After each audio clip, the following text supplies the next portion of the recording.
할렐루야. 주님 섬기는 손이 은혜롭게 하소서.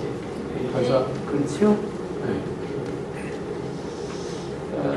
하여간 오늘은 어제부터 저희 교회가 이제 언덕 위에 이렇게 있으니까 눈만 오면 항상 비산입니다.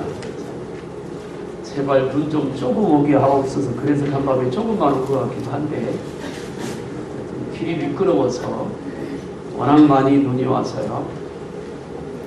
아침에 오늘 또 새벽 예배를 드리지 않았습니다. 왜냐하면 아무도 올 수가 없어서 드리지 못하고 조전사님하고 저하고 새벽 7시부터 아침에 눈을 다 채웠는데 그래도 또 쌓이더라고요. 교회 차는 운행하다가 여기 올라오다가 못 올라와서 학교 앞에 일단 세워놨고 저 차는 이제 눈 녹아야 움직입니다. 그래서 저 멀리 있는 사람들은 실로 가지도 못하고 또 오지도 못한 것 같고 승용차 있는 분들은 아예 그냥 출발을 안 한 것 같기도 하고 그렇습니다. 그래도 눈길을 헤치고 오신 여러분들에게는 하나님이 다른 때보다 더 큰 은혜가 말씀을 통해서 임하게 되기를 주님의 이름으로 축복합니다. 오늘 본문의 말씀은 예수님께서 초창기에 그러니까 사역을 시작하는 처음 무렵에 있었던 사건입니다. 아직 예수님이 제자들을 다 불러서 삼지 않았을 때에 게네사렛 호수는 로마식의 발음입니다. 그래서 게네사렛 호수는 갈릴리 바다를 의미합니다. 여러 가지로 부르는데 어떻든 갈릴리 바다입니다. 그날 아침에 예수님께서 머무는 곳에 사람들이 무리를 지어 왔습니다. 왜냐하면 주님이 계시는 곳에는 병든 자 혹은 문제를 갖고 있는 사람 또 주님의 말씀을 듣고 수많은 사람들이 예수님의 말씀에 은혜를 받고 그 소문을 널리 퍼뜨리게 되니까 사람들이 아침부터 때를 지어 예수님 앞에 왔습니다. 그렇게 왔는데 갈릴리 바다의 특징이 뭐냐면 해저 200m니까 바다보다 200m짜리가 낮습니다. 그래서 날이 밝으면 바람이 어떻게 부느냐면 바다에서 육지로 붑니다. 보통 동해안이나 서해안에 가면 우리나라는 바다에서 육지로 맞죠. 그렇게 부는데 갈릴리 바다는 지대가 낮기 때문에 그 주변 산은 거의 다 완경사 이렇게 경사를 이루고 있습니다. 그래서 바닷가에 있는 두 배 중에 시몬의 배에 예수님이 올라가서 시몬에게 말합니다. 육지에서 배를 좀 떼어라. 그리고는 그 배에 앉으셔서 몰려온 사람들에게 말씀을 전하고 있습니다. 바다 쪽에서 육지로 바람이 부니까 마이크가 없던 시대니까 그 자연 이치를 이용해서 예수님이 말씀을 증거하시는 겁니다. 그런데 그 시몬의 배에는 예수님이 타셔서 말씀하고 계시고 시몬 베드로는 거기에서 그물을 싣고 있었습니다. 그 예수님이 말씀하시는 시간이 얼마나 긴지는 모릅니다. 그러나 한 가지 우리가 간과하지 말아야 될 것은 예수님이 하신 말씀은 시몬이 듣고 있었다는 말. 그 말씀을 다른 몰려온 사람들도 들었지만 같은 배에 타고 있었던 시몬도 들었다는 것입니다. 그리고는 예수님이 말씀을 다 마치신 다음에 시몬에게 이렇게 말합니다. 깊은 데로 가서 그물을 내려 고기를 잡으라. 말씀을 좀 유념해서 우리가 들어야 될 필요가 있습니다. 깊은 데로 가서 고기를 잡으라. 깊은 데로 가서 그물을 내리면 고기를 잡을 것이라가 아니고 고기를 잡으라. 그 말은 주님의 말씀 따라 그물을 내리면 고기가 잡힌다는 것입니다. 그걸 말씀하고 있습니다. 그러니까 시몬이 그 말을 듣고 뭐라고 말하는 거 아니? 선생님, 밤이 새도록 우리가 그물을 내려 고기를 한 마리도 잡지 못했지만 그렇지만 선생님의 말씀을 의지해서 그물을 내리겠습니다. 그 말 속에는 무슨 뜻이 담겨 있느냐면 아까 말씀드린 대로 몰려온 사람들에게 시몬의 배에 앉아서 주님께서 말씀을 전했는데 그 말씀을 전할 때 시몬도 그 배에서 그 말씀을 듣고 있었다는 것입니다. 이때 시몬은 이때까지 예수님에 대해서 잘 모릅니다. 예수님이 얼마나 능력이 크신 분이고 어떤 분이고 어떤 권세가 있는지를 잘 몰랐어요. 그러나 자기 배에 예수님이 타셔서 몰려온 사람들에게 말씀을 전할 때 그 말씀을 듣고 보니까 그 예수님이라고 하는 분이 말씀하시는 것이 얼마나 큰 은혜가 된 것을 깨달은 것입니다. 그래서 깊은 데로 가서 그물을 내리라고 예수님께서 말씀하실 때 시몬이 대답한 것입니다. 밤에 노력을 했지만 한 마리도 잡지 못했지만 이제 선생님의 말씀에 의지해서 그물을 내리겠습니다. 그래서 그물을 내렸더니 결과는 그물이 찢어지도록 고기를 많이 잡았습니다. 그래서 친구들을 불러다가 나머지 배에도 새 배에 채웠더니 그 배에 가득하게 되었더라. 그것이 오늘 말씀의 줄거리입니다. 버널드 맥컬로우 목사님이라고 하는 분이 책을 썼습니다. 모자람의 위안이라고 하는 책을 썼는데 그 책에서 이런 말을 하고 있습니다. 사람에게는 한계가 있다. 누구에게나 다 한계가 있다고 말합니다. 그 한계 상황을 여러 가지로 열거를 했는데 몸에 한계가 있다. 사람과의 관계에도 한계가 있고 내가 알고 있는 지식에도 한계가 있다. 도덕에도 한계가 있고 예수를 믿는 영성에도 한계가 있다. 돈에도 한계가 있고 경쟁심에도 한계가 있고 자유에도 한계가 있고 즐거움에도 한계가 있고 시간에도 한계가 있다. 아마도 이런 식으로 한계를 계산하다 보면 우리 인생에는 모든 것이 한계투성일 것입니다. 요즘 자녀 학대에 대한 문제가 사회적인 큰 문제입니다. 한번 뉴스에 보도를 통해서 방송되기 시작하니까 여기저기서 부모가 어린 아이들을 때려서 숨지게 한 사건들이 자꾸만 발생을 합니다. 어제는 어떤 엄마가 아이를 때렸는데 죽었습니다. 며칠 전에는 남편이 아내와 두 아이를 죽이고 뛰어내려서 자살을 했습니다. 그 전에는 너무 큰 사건, 아이를 때려서 죽으니까 토막내서 냉동실에 넣어놨다가 그 아이를 죽인 다음 날 그 부모가 태연히 통닭을 시켜 먹은 사건 때문에 온 국민을 경악해 합니다. 어떻게 사람의 탈을 쓰고 다른 사람도 아닌 자기가 낳은 자식들을 그렇게 할 수 있을까? 설교를 준비하며 그런 생각을 해봤습니다. 어떻게 그럴 수 있을까? 아무리 생각해봐도 물론 영적인 면에서는 설명이 가능합니다만 답은 하나밖에 없습니다. 그게 뭐냐? 절망입니다. 절망이라고 하는 더 이상 안 된다는 겁니다. 노력해봐도 애를 써봐도 힘써봐도 안 된다는 겁니다. 그럼 뭐냐? 이대로 가면 서로 고생만 하니까 아예 끝내자. 절망스러운 거예요. 또 굳이 더 설명을 하자면 사람들 마음속에 소망도 없고 기쁨도 없다는 것입니다. 그 짊어진 무거운 짐이 너무 무겁다 보니까 그냥 포기해버리는 것입니다. 사람에게는 그런 한계 상황이 누구에게나 옵니다.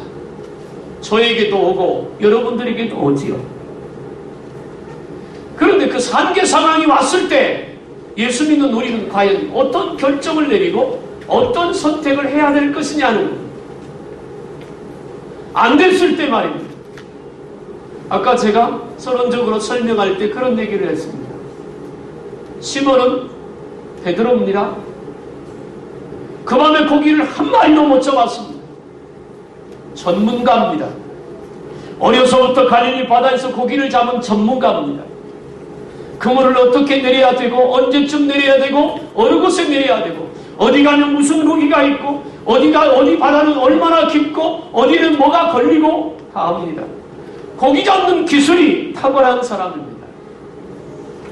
그런데 한 마리도 못 잡았습니다. 그것이 사람을 기운 빠지게 하고 좌절하게 만드는 것입니다. 그러나 베드로의 모습을 통해서 우리는 하나 배워야 될 게 있습니다. 그래도 베드로는 그물을 씻고 있었습니다. 그 말은 뭐냐면 내일 또 잡아야 하니까. 오늘로 끝나는 것이 아니라 내일 또 가서 그물을 내려야 되니까. 얼마나 잡힐지 아니면 또 못 잡을지 그건 아무도 모르지만 그래도 베드로는 포기하지 않고 또 그물을 씻고 있었다는 것입니다. 사랑하는 여러분, 요즘 살기가 너무 어렵다고 말합니다. 어렵지요. 전 세계적으로 기상이변 때문에 엄청난 고통을 겪습니다. 오늘 아침에 이 야산 기온이 영하 16도입니다. 체감온도가 20.2도인가 그렇다고 엄청나게 춥습니다. 중국의 북쪽에 있는 몽고 아래쪽에 네이몽고라고 하는 곳에는 영하 50도입니다. 물을 끓이는데 얼더랍니다. 대단합니다. 미국에는 눈폭풍 때문에 항공기가 다 결항을 하고 엄청난 눈이 와서 엄청난 어려움을 겪습니다. 이것이 우리나라 현상만 아니라 전 세계적으로 마찬가지입니다. 그러다 보니까 경제적으로 어려워집니다. 옛날에는 기름값이 내려가면 좋았습니다. 그런데 이제는 기름값이 내려가니까 무슨 문제가 생기느냐면 기름값이 내려가니까 경제활동이 안 됩니다. 그러니까 이것도 또 반가운 것만은 아닌 것입니다. 여러 가지 어렵습니다. 우리나라 기업들은 구조조정을 한다고 말합니다. 힘든 얘기만 우리 귓전에 들려옵니다. 이런 어려운 때를 보내면서 우리는 답을 세상에서 찾지 말고 하나님의 말씀에서 찾아야 하고 예수 안에서 길을 열어야 할 줄로 믿습니다. 시몬의 배는 빈 배입니다. 밤새 노력하고 고기를 잡아왔지만 한 마리도 잡지 못해서 빈 배입니다. 빈 배는 사람을 지치게 합니다. 빈 배는 사람에게 실망을 줍니다. 소망이 없어요. 이 당시에 갈릴리 바닷가의 어부들은 고기를 매일같이 잡아서 그 고기를 팔아야 가족들이 먹고 살 수 있는 가난한 시대입니다. 오늘날이야 돈 들고 슈퍼에 가면 먹을 거 천지니까 그런 고민하지 않아도 되지만 그 당시에는 그랬다는 말이에요. 그러면 그 밤에 고기를 한 마리도 잡지 못했다는 말은 가족들이 굶을 수도 있다는 말입니다. 현실입니다. 곧바로 어려움이 다가오는 것입니다. 노력했는데 빈배입니다. 애를 썼는데 자기가 알고 있는 지식과 경험 그리고 기술을 다 동원했는데 간밤에 한 마리도 잡지 못했습니다.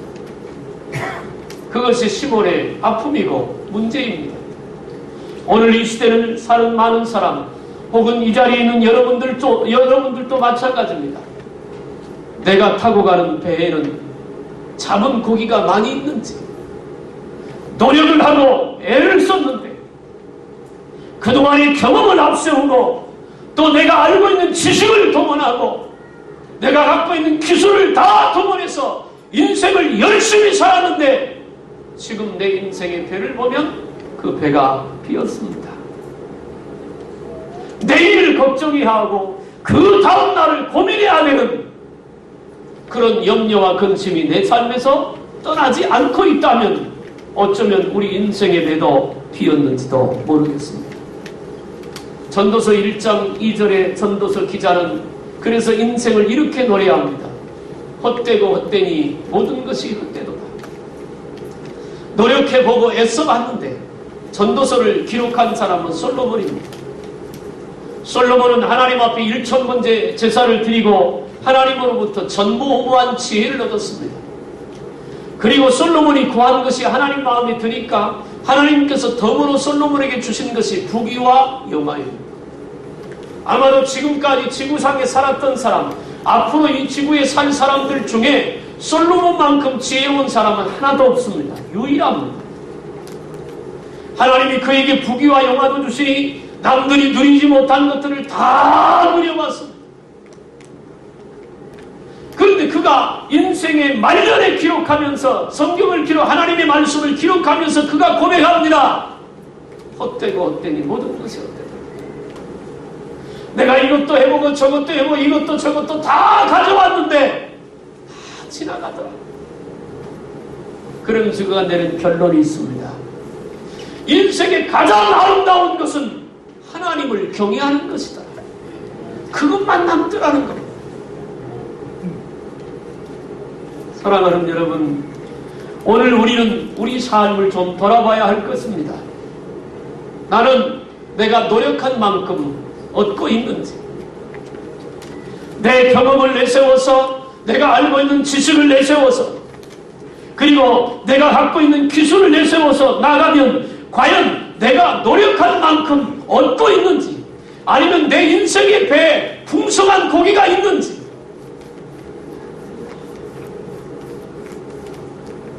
빈배에 예수님이 찾아오셨습니다. 지난 금요일날 저녁에 창세기 15장 1절 이하를 말씀드렸습니다. 아브라함을 찾아오시는 하나님, 318명을 데리고 연합군을 이기고 롯과 그의 가족을 뺏어 돌아오니까 멜기세덱이 와서 아브라함을 축복하니까 11조를 드리고 살림왕이 요구하니까 전쟁에서 이겼던 것을 하나도 차지하지 않고 그걸 다 포기하잖아요. 그리고 다 줘버렸습니다. 그리고 아브라함이 말합니다. 내가 남의 것을 뺏어다가 부자가 됐다고 사람들이 말할까봐 그 말은 나는 오직 하나님이 주신 축복만 축복으로 여기려고 나머지를 포기한다고 했습니다. 그러고 났더니 아브라함 속에 두 가지 생각이 들어왔습니다.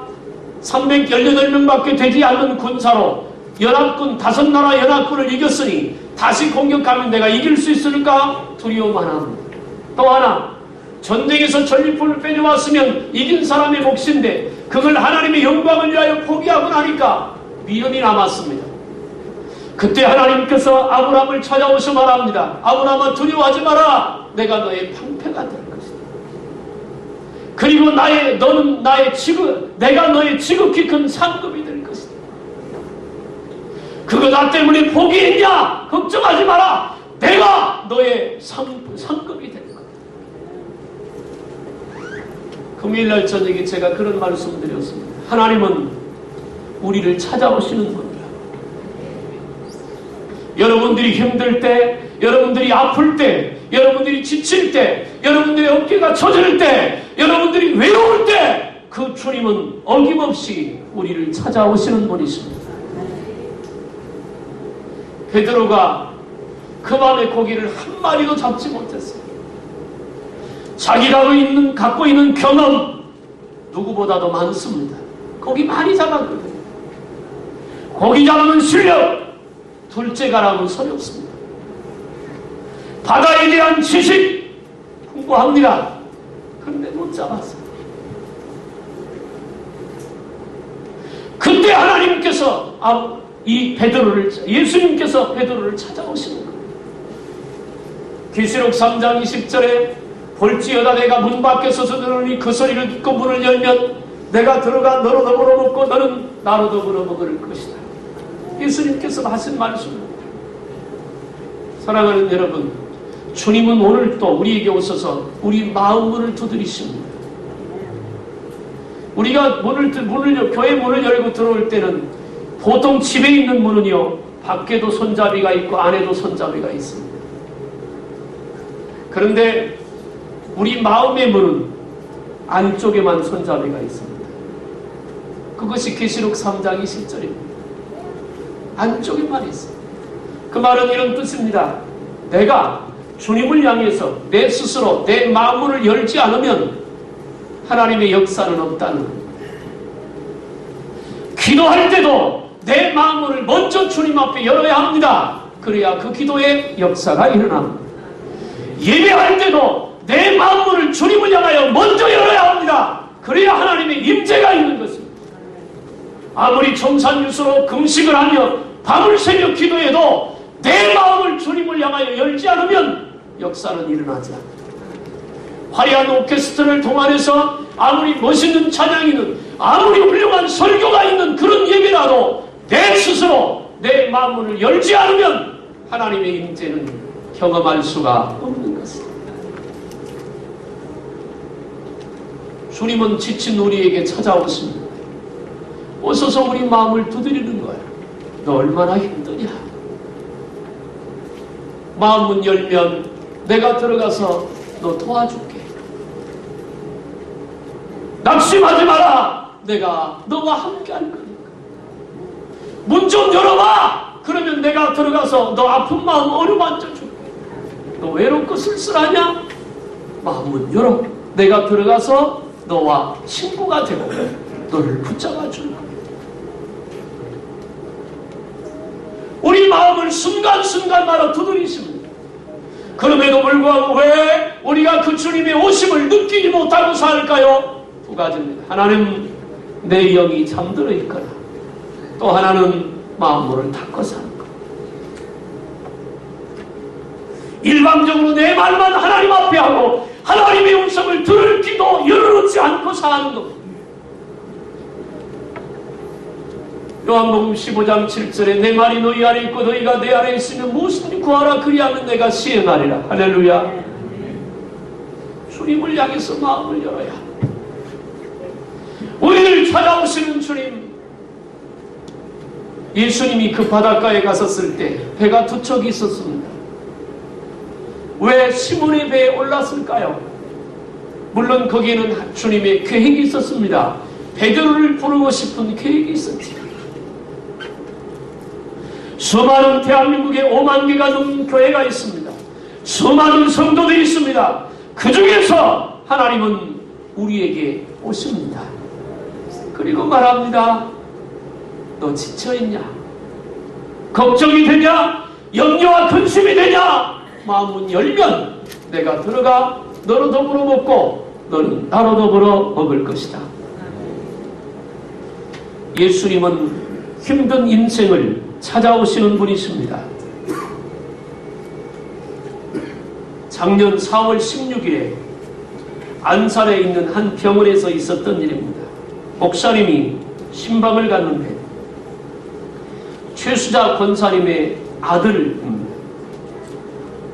그 아들은 공무원입니다. 과로로 갑자기 쓰러졌고 심장이 멈췄습니다. 병원으로 급히 이송되어 검사를 받은 결과 심장마비로 인한 뇌사 상태가 되었습니다. 그런데 그동안의 기도를 많이 했던 최 권사님은 이 아들 하나 낳고 낳은 지 얼마 되지 않아서 남편을 잃었습니다. 25살에 청산 과부가 되어서 아들 하나만 바라보고 주님을 믿고 의지하며 그렇게 살았는데 가정의 복도 받고 물질의 복도 받았습니다.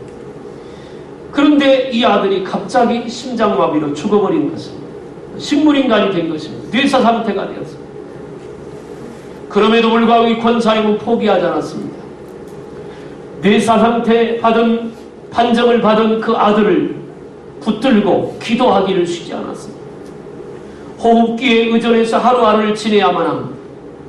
호흡기를 떼면 숨이 멈추게 되는 것입니다. 인간적인 방법, 의술로는 아들을 살려낸 방법이 없었습니다. 의사들도 더 이상 손을 쓸 수가 없는 상태였습니다. 그러나 권사님은 포기하지 않고 하나님께 매달렸습니다. 목사님이 신방을 가니까 목사님 붙들고 이렇게 말했습니다. 우리 목사님이 오셔서 기도만 해주시면 예수님께서 분명히 우리 아들을 살려주실 것으로 믿습니다. 목사님이 가서 붙들고 간절히 기도했습니다. 그런데 그 기도가 끝나고 나서도 여전히 의식이 불명이었습니다. 그 아들의 귀에 권사님이 대고 이렇게 말했습니다. 목사님 기도 들어봐. 너 들을 수 있지? 너 일어날 수 있어. 그리고 목사님은 기도를 마치고 돌아왔는데 그날 오후부터 손과 발이 움직이기 시작했습니다. 다음 날 아침에는 눈을 떴습니다. 그리고 그 다음 날은 말을 하게 되었습니다. 그 이후 2달이 넘었는데 그 아들은 건강한 모습으로 하나님 앞에 나와 예배를 드리도록 회복이 됐다는 것입니다. 하나님은 우리를 고치시려고 오시는 분입니다. 포기하지 말고, 이제까지 빈대였더라도 아무것도 잡지 못했을지라도 낙심하거나 포기하지 말고, 하나님은 살아계시거든요. 그분이 우리에게 오셔서, 베드로에게 오셔서, 낙심한 그에게 오셔서 소망을 주고, 그리고 그 인생을 복된 인생으로 바뀌기 위해서, 바꿔주기 위해서 오시는 분이시잖아요. 오늘 우리에게 오신 그 주님을 믿음으로 모시고 우리 인생의 배에 가득 채워주실 주님의 축복을 믿음으로 바라보시기를 축원합니다. 그러면 어떻게 하면 고기를 다시 잡을 수 있느냐는 겁니다. 앞에 말씀드렸습니다. 베드로는 지난밤에 세 가지를 가지고 고기를 잡았습니다. 첫째는 경험입니다. 자기가 갈릴리 바다에서 고기 잡았던 경험. 사람은 경험이 굉장히 중요합니다. 경험이 굉장히 중요해요. 우리 아이들도 지난 월요일부터 수요일까지 수련을 했는데 이렇게 가만히 보면 아이들하고 사람들끼리 잘 어울려, 가족들끼리 잘 어울리고 살았던 아이들은 어디를 가든지 적응력이 뛰어납니다. 근데 그러지 못했던 아이들은 적응력이 떨어져서 힘이 듭니다. 인생의 경험이 굉장히 중요합니다. 그래서 베드로도 경험을 가지고 밤새 그물을 내렸어요. 또 베드로는 지식이 있습니다. 무슨 지식이냐? 고기 잡는 지식입니다. 바다가 얼마나 깊고 어디 가면 무슨 고기가 있고 몇 시쯤 가면 해가 뜨면 어떻고 해가 지면 어떻고 지식입니다. 또 베드로는 기술이 있습니다. 그물을 치는 기술. 어떻게 그물을 쳐야 하고 어떻게 그물을 건져 기술이 있습니다. 자기가 가지고 있는 경험과 지식과 그리고 기술을 동원해서 밤새 그물을 내렸는데 한 마리도 못 잡았습니다. 우리 인생에도 경험이 있잖아요. 이 언덕길을, 교회 언덕길을 올라올 때 교회가 높은 데 있으니까 좋은 점이 있습니다. 다 볼 수 있다는 거예요. 근데 걱정스러운 점이 있습니다. 눈만 안 오면 좋습니다. 눈이 너무 오면 되게 걱정이에요. 원래 걱정입니다. 그런데 눈길도요, 운전을 해보면 잘할 수 있습니다. 처음 운전하는 사람들은 걱정이 많은데 그냥 좀 해보면, 경험을 해보면 알 수 있습니다. 아, 핸들이 이렇게 돌아갈 때는 이렇게 하면 되고 이렇게 하면 이렇게 하면 되고, 야, 네 바퀴가 다 밀릴 때는 사이드를 잡았다 놨다 잡았다 하면 그러면 되거든요. 그것도 요령입니다. 경험이에요, 경험. 그런데 경험으로 안 되는 것도 있잖아요. 기술로 안 되는 것도 있습니다. 실력으로 안 되는 것도 있습니다. 그래서 오늘 주님이 말씀합니다. 베드로에게 깊은 데로 가서 그물을 내려 고기를 잡으라. 베드로는 그 주님의 말씀을 붙들고 이렇게 말합니다. 내가 밤이 새도록 그물을 내렸지만 고기를 한 마리도 잡지 못했어요. 그러나 선생님이 말씀하니까 그 말씀에 의지하여 그물을 내릴 것입니다. 사랑하는 여러분, 우리 그리스도인들이, 예수 믿는 하나님의 자녀들이 이 어려운 때를 이겨나갈 수 있는 비결이 뭐냐? 경험이 아닙니다. 내가 알고 있는 지식이 아닙니다. 내가 갖고 있는 기술이 아닙니다. 그리스도인들이 붙잡아야 될 것은 하나님의 말씀입니다. 말씀 따라 그물을 내려야 합니다. 깊은 데로 가라고 하면 깊은 데로 가면 되고, 거기 가서 그물을 내리라 하면 내리면 됩니다. 잡히고 안 잡히고는 주님이 하실 것입니다. 왜? 주님이 말씀하셨으니까. 오늘 이 시대에 예수 믿는 사람들은 너무 계산이 많습니다. 너무 생각이 많습니다. 여러분, 믿음은 단순한 것입니다. 가라 하면 가면 됩니다. 서라 하면 서면 됩니다. 용서하면 용서하면 되고, 사랑하면 사랑하면 되고, 기도하라면 기도하면 되는 것입니다. 오늘 본문을 통해서 하나님께서 우리에게 하시는 말씀이 그것입니다. 너 경험해봤냐? 가지고 있는 지식 있지? 내 실력 있지? 그게 괜찮아. 그러나 그거 가지고 안 되는 것도 있다는 거예요. 많다는 거예요. 그러면 경험도 지식도 실력도 뛰어넘을 수 있는 게 뭐냐? 하나님의 말씀을 믿고 그 말씀대로 순종하는 것이다. 그럼 그것이 바로 경험과 지식과 실력을 뛰어넘을 수 있는 것이다. 요한일서 5장 4절에 세상을 이기는 이김은 이것이니 너의 믿음이니라. 세상을 이기는 힘은 믿음에 있다고 그랬습니다. 뭘 믿습니까? 창조주 하나님을 믿습니다. 십자가에서 우리 죄를 대속하신 예수 그리스도 죽으셨고 부활하신 그 주님을 믿습니다. 성령의 역사를 믿습니다. 주님이 하신 말씀이 그대로 살아서 이루어질 줄로 그 말씀을 믿습니다. 그걸 믿는 겁니다. 그 믿음이 세상을 이긴다는 것입니다. 2000년 시드니 올림픽 때 여자 다이빙 10m 플랫폼에서 36년 만에 미국의 은메달을 안긴 사람이 윌킨슨이라고 하는 선수가 있었습니다. 그런데 그가 금메달을 따기까지 누구도 그에 대해서 금메달을 딸 것이라고 기대한 적이 없습니다. 그때부터 후로 그 전으로 20년 동안 그 종목의 금메달은 중국 선수가 다 차지했습니다.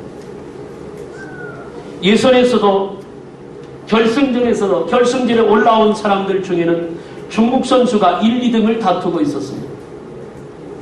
모든 카메라 앵글이 그 중국 선수들에게 맞춰져 있었습니다. 나머지 선수들은 그저 들러리처럼 보였습니다. 그때 일킨스는 16살이었습니다. 무명 선수였고 부상을 당했습니다. 그녀는 올림픽 출전 6개월 전에 훈련하다가 오른쪽 발가락 3개가 부러져 수주일 동안 깁스를 하고 목발을 짚어야 했습니다. 그리고 올림픽이 끝나고 나면 수술을 받을 예정이었습니다. 이런 상황 가운데 그녀가 결승전에 진출한 것은 놀라운 일이었습니다. 5번의 다이빙을 하게 되는데 결승 1, 2차전에서도 5위를 했습니다. 선두와 점수차가 무려 60점이나 되었습니다. 그러니까 이 엘킨슨이 금메달을 딸 것이라고 하는 것은 상상, 꿈도 꾸지 않았습니다. 그런데 대반전이 일어났습니다. 결승 3차전에서 최고의 점수를 얻더니 4차전에서 1위를 했습니다. 이 결과를 지켜보는 취재진들과 관중들이 술렁이기 시작했습니다. 그럼 그가 그렇게 1위를 할 수 있는 비결이 뭘까? 그녀는 발가락 부상 가운데서도 붙들고 있는 하나님의 말씀이 하나 있었다고 고백했습니다. 그것이 바로 빌립보서 4장 13절입니다. 내게 능력 주시는 자 안에서 내가 모든 것을 할 수 있는 그는 그 말씀 하나 붙들고 그 경기에 임했습니다. 경기 때마다 이 말씀에 의지해서 뛰어내렸습니다. 최고 난이도 기술을 선보일 마지막 5차전 이때도 그는 이 말씀을 입술로 고백하며 머리로 생각하며 그 말씀을 붙들고 뛰어내렸습니다. 그 결과 또 최고의 점수를 받으면서 금메달을 목에 걸게 되었습니다. 말씀에 의지해서 금메달리스트가 된 그녀는 취재진에게 다음과 같이 말했습니다. 발가락이 부러진 날 저는 제 꿈이 끝났다고 생각했습니다. 그런데 하나님께서는 놀라운 방법으로 일하셨습니다. 그러면서 빌립보서 4장 13절을 알려주었습니다. 내게 능력 주시는 자 안에서 내가 모든 것을 할 수 있습니다. 그 말씀을 붙들고 이번 경기에 임했더니 하나님이 승리케 해주셨습니다. 말씀에 의지해서, 경험에 의지해서가 아닙니다. 실력에 의지해서가 아닙니다. 자기 지식에 의지해서가 아닙니다.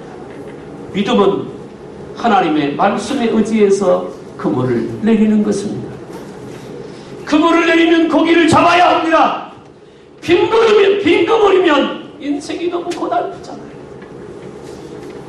어렵고 힘든 이 시대를 보내면서 나는 우리 큰 사랑 교중들 이 자리에 오신 저와 여러분 모두에게 오늘부터 말씀에 의지 아버지에서 그물을 내려 그물이 찢어도록 고기를 많이 잡을 수 있는 축복의 사람, 은혜의 사람들이 다 되기를 주님의 이름으로 축원합니다. 기도하겠습니다.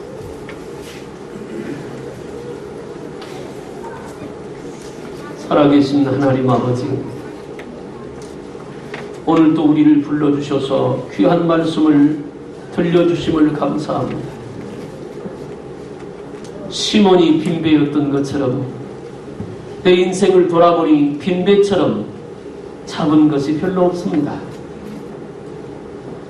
그 빈배를 찾아오신 예수님이 오늘 말씀하십니다. 깊은 데로 가서 그물을 내려 고기를 잡아. 말씀에 의지하여 그물을 내린 베드로와 친구들은 배가 가라앉을 정도로 고기를 많이 잡았습니다.